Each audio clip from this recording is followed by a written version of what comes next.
L'essentiel de l'info sur TV5 Monde avec dans ce journal cette nouvelle grosse colère. Et puis, manger moins de viande pour sauver la planète. L'élevage du bétail favoriserait le réchauffement climatique. Pour en parler, notre invitée Brigitte Gauthier du site viande.info. Rien à signaler. Faut-il un jour sans viande par semaine pour sauvegarder l'environnement? L'idée du GIEC, les experts de l'ONU sur le climat, mais elle a de plus en plus de poids depuis que l'ex-Beatle, Paul McCartney et la FAO l'ont directement ou indirectement appuyé. On en parle dans un instant avec notre invitée, Brigitte Gauthier, coordinatrice du site Viande Info. Bonjour. Bonjour. D'abord, voyons en quoi manger moins de viande peut sauver la planète. Ilham Taoufik. C'était le 3 décembre dernier. Un ex-Beatles s'invitait au Parlement européen. J'exhorte chacun d'entre vous à faire un geste pour les populations, pour leurs enfants et pour la planète dont ils vont hériter. Faites un jour sans viande. Merci. La dernière lubie d'une pop star végétarienne écolo? Peut-être, mais pas seulement, car oui, l'élevage pollue et surtout les déjections de nos amis les bêtes, du méthane pur, un gaz à effet de serre. Un repas composé de viande et de produits laitiers équivaudrait à 4758 km en voiture. Et la FAO d'enfoncer le clou. Selon l'Organisation des Nations Unies pour l'alimentation et l'agriculture, l'élevage est responsable de 18% des émissions totales de gaz à effet de serre, soit davantage que les transports. Et ce n'est pas tout, la production de viande mobilise 70% des terres arables, environ 9% des quantités d'eau douce consommées chaque année y sont consacrées. Ce n'est pas près de changer. Si l'appétit des hommes pour la viande stagne dans les pays développés, la consommation connaît une croissance fulgurante dans les pays en développement. La viande, un signe extérieur de richesse, la Chine n'y déroge pas. En 2010, le Chinois consomme 4 fois plus de viande qu'il y a 20 ans. Si les pays riches sont tentés de boycotter la viande au moins une fois par semaine, dans certains pays d'Afrique subsaharienne par exemple, on espère en manger au moins une fois par mois, chacun sa priorité. Brigitte Gauthier, on revient vers vous. Vous êtes coordinatrice, et pas conceptrice, comme je l'ai dit tout à l'heure, du site Viande Info. Alors, ce discours moins de viande pour sauver l'environnement, comment peut-il être entendu dans des pays où les populations sont déficientes en protéines ? Alors, ce discours, il n'est pas tenu pour les pays déficients en protéines, il est tenu pour les pays européens et puis pour les États-Unis, qui sont les plus gros consommateurs de produits d'origine animale sur cette planète, en fait.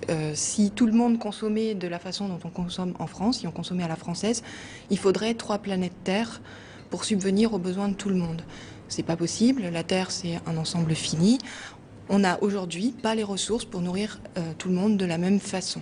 Et puis ça pose aussi d'autres problèmes. Les niveaux de consommation et de production qu'on a aujourd'hui posent des problèmes, comme vous l'avez souligné, pour l'environnement. Ils posent des problèmes pour les animaux, puisque le mode d'élevage qui se développe, c'est l'élevage intensif. En France, on est à plus de 80% d'animaux détenus en élevage intensif, donc des élevages où les animaux ne peuvent pas sortir. Et puis, ça pose des problèmes de santé humaine. Dans les pays riches, des problèmes de santé, maladies cardiovasculaires, obésité, cancer, etc.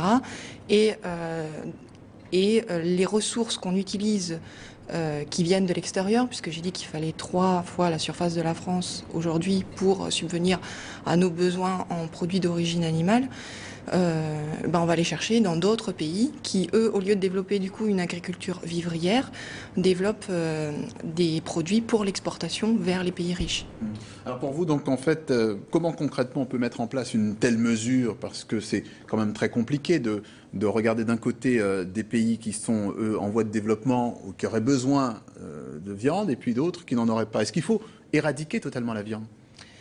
Alors, ça dépend de quel point de vue on se place. Pour viande.info, le point de vue, on va se placer du point de vue de l'environnement, du point de vue de la santé des humains et du point de vue de la santé des animaux, donc du bien-être animal. Il faudrait réduire effectivement drastiquement la consommation de viande dans les pays dits riches et puis stopper... Réduire, vous dites réduire, pas... Je dis réduire. Et, à quelle hauteur à peu près? Alors à quelle hauteur? Nous, dans les pays riches, il faudrait qu'on réduise de moitié au moins notre consommation de produits d'origine animale. Voilà, puisque la consommation de produits d'origine animale n'est pas la même partout, hein. En France, on mange moins de viande qu'aux États-Unis, mais on mange plus de produits laitiers, donc ça revient à peu près au même entre les deux pays. Voilà. Donc, mais est-ce que c'est pas aussi une position un peu facile, par exemple, pour des gens qui ont les moyens? Que dites-vous, par exemple, aux éleveurs qui produisent cette viande? Changer de métier? Alors aujourd'hui, les éleveurs qui produisent cette viande, ce sont surtout des gestionnaires d'élevage intensif. Parce qu'à chaque fois, on ramène sur les bovins qui sont élevés à l'herbe. Or, 80% des animaux sont maintenus dans des élevages en intérieur. Les élevages de poules pondeuses peuvent contenir jusque 50 000 poules pondeuses dans le même élevage. Pour les cochons aussi, ils sont tous maintenus dans des élevages intensifs. On n'est plus aux petits paysans des années 50 qui avaient un petit troupeau. Aujourd'hui, ils gèrent des troupeaux énormes, ils gèrent plus des animaux, ils gèrent juste donner de la nourriture, essayer d'endiguer les épidémies, etc. On n'est plus dans la relation humain-animal qui pouvait éventuellement se développer. On est sur des gestionnaires. Donc effectivement, il faut une reconversion. Mais pour ça, il faut déjà reconnaître qu'on a un problème. Or, en France, il n'y a aucune reconnaissance de ce problème. Et ensuite, prendre des mesures politiques fortes pour favoriser la reconversion effectivement des éleveurs et pour favoriser aussi végétaliser notre alimentation, c'est-à-dire remettre à l'honneur les protéines végétales que sont les légumineuses par exemple, les légumineuses. Oui. Voilà. Mais oui, alors en même temps, il faut aussi vérifier si si par exemple les productions végétales ne sont pas non plus elles aussi nocives. De toute façon, les animaux mangent d'abord des végétaux, hein. Il faut 7 à 10 kilos de végétaux pour faire 1 kilo de bœuf, par exemple. Voilà. Donc c'est de toute façon un très mauvais transformateur d'énergie. On pourrait manger les végétaux directement et puis on n'est pas obligé de faire de l'intensif. Il faut qu'on revoie absolument tous nos modèles. C'est effectivement un changement profond de société.